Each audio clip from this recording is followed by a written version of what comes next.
Pourquoi est-ce que personne n'en parle? Pourquoi est-ce que jamais personne ne dit rien à ce sujet-là, alors que je trouve qu'il est très important dans le Jiu-Jitsu brésilien? Bonjour, je suis Jean-Serge Moulumba, votre hôte de ce podcast dédié à vos relations plus épanouies. Si vous n'êtes pas encore abonné à la chaîne, tâchez de le faire dès à présent. Tâchez également de liker, de commenter et de partager ce contenu autour de vous, car cela m'aide semaine après semaine à construire plus de valeur pour vous. Je veux parler de la méthode des 3 I. Alors, tu ne sais peut-être pas ce que cela veut dire, les 3 I. Eh bien, sache que c'est une méthode de pédagogie qui est normalement quelque chose que l'on utilise dans l'enseignement en général en vue d'obtenir certaines performances. Alors pourquoi est-ce que cela est important? Alors pourquoi est-ce que je parle de ça? Pourquoi est-ce que j'en viens à cette méthode des 3 I? Et pourquoi est-ce que je la trouve importante, notamment quand il s'agit du Jiu-Jitsu brésilien? D'abord, commençons par dire que les 3 I représentent 1. L'introduction, 2. L'isolation et 3. L'intégration. Qu'est-ce que cela veut dire? Cela veut dire simplement que lorsqu'on va étudier une technique, on se trouve par exemple dans un environnement où l'enseignement est dit cyclique. Qu'est-ce que ça veut dire? Ça veut dire, eh bien, j'ai fait une vidéo là-dessus sur les différentes méthodes d'enseignement et bien si tu veux savoir exactement de quoi il s'agit, il suffit d'aller vérifier sur les playlists ou alors d'aller cliquer sur un bouton là quelque part pour te rattraper à ce niveau-là. Alors, la méthode des 3 I dans un environnement dit cyclique, ça veut dire que lorsqu'on aborde une technique, mettons demain tu vas à ton club et le professeur, le coach aborde une technique. Ce qu'il va commencer par faire, c'est introduire la technique. Il va te la présenter. Il va la montrer plusieurs fois, il va dire quelles sont les choses à faire, quelles sont les choses à ne pas faire. Et puis après, toi derrière, tu vas pouvoir, avec tes partenaires, avec ton partenaire, répéter la technique un certain nombre de fois. En général, ce qui se passe dans un tel environnement, c'est qu'on répète la technique un certain nombre de fois. On peut passer à une deuxième technique ou alors revoir la même technique. Souvent, enfin, assez rarement, on peut voir 3 techniques à la fois, les présenter de cette façon aux étudiants. Si on se réfère à la méthode des 3 I, eh bien, on se rend compte de suite qu'on n'en est qu'à l'étape de la présentation. La conséquence en est que, en fait, quand on la présente, cette technique, la plupart des gens vont essayer de la retenir, de la pratiquer, de la retenir pendant la présentation. Et quand viendra le moment de sparring, puisque c'est un contexte complètement différent, où on peut aller d'abord doucement quand c'est prévu pour un premier sparring, ou alors on peut accélérer, eh bien, la technique que l'on vient d'apprendre, on ne va absolument pas l'utiliser, parce que le contexte est différent. Ce qui se passe là, en fait, c'est qu'on en est seulement à la partie 1, à l'étage 1 de la méthode des 3 I. Pour bien faire, ou alors pour mieux faire, je dirais, il faudrait passer à l'étape 2, qui est l'étape de l'isolation.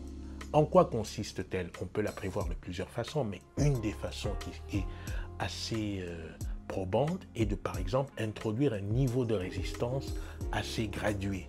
À savoir que quand on présentait la technique, elle était faite avec un niveau de résistance 0, c'est-à-dire que le partenaire se laissait totalement faire pour que son collègue puisse retenir la technique, et ce, à tour de rôle.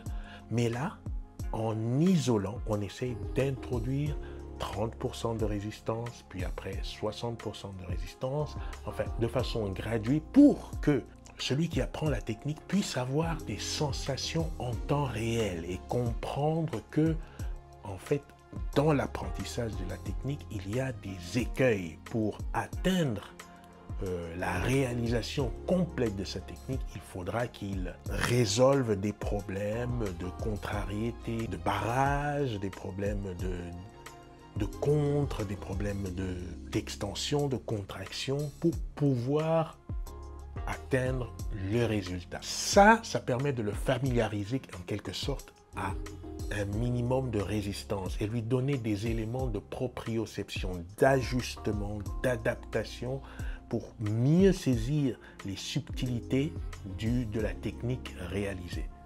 Ensuite, il peut passer à l'étape numéro 3. L'étape numéro 3 est celle de l'intégration. Alors, l'intégration consiste justement à prendre la technique et à l'intégrer dans un environnement complètement sparring. En général, c'est ce que l'on fait en fait. On passe de l'introduction à l'intégration sans l'étape du milieu et du coup, on est perdu parce qu'on n'a pas le feedback, on n'a pas cette graduation d'intensité qui nous permettrait de tenter les choses pendant le sparring. Donc du coup, quand le sparring arrive, eh ben, tu te retrouves forcément à plutôt essayer des choses que tu sais déjà faire et tenter des choses et laisser cette probabilité, cette technique toute nouvelle que tu viens d'apprendre un peu sur le côté.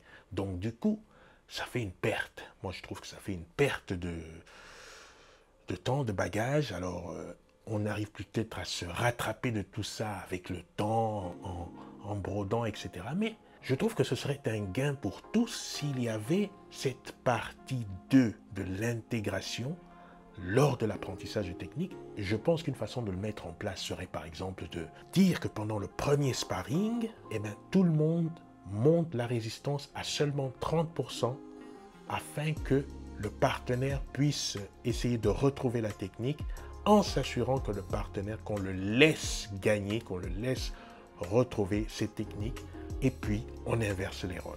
De cette façon, le partenaire se familiarise petit à petit à la technique qu'il vient d'apprendre avec un peu de résistance et voit les difficultés que cela peut lui poser et voit en plus les points que ça lui demande de travailler spécifiquement par rapport à son type de corps, par rapport à son poids, par rapport à son déplacement, etc. et s'ajuste par rapport à cette technique précisément. Puis quand vient le moment de l'intégration, puisqu'il a déjà un peu de familiarité avec la technique, il peut tenter de façon beaucoup plus sereine l'exécution de la technique et apprendre mieux et s'assurer quelque part la rétention progressive, la rétention mnésique progressive de sa technique. Voilà, je trouve que ça, c'est quelque chose de très important et je me dis, mais pourquoi est-ce qu'on n'en parle pas? Pourquoi est-ce que ce point précis n'est pas abordé alors que la méthode des 3 I est très répandue aujourd'hui, est très connue et que tout le monde gagne à l'implémenter, y compris toi dans ton dojo, avec tes partenaires, avec les coachs, avec tout le monde. Et ça ne peut qu'être un avantage pour tous. Alors parle-en à tes partenaires d'entraînement, parle-en à tes coachs et essayez d'implémenter cela et puis j'attends ton retour. D'ici là, je te dis à la prochaine vidéo.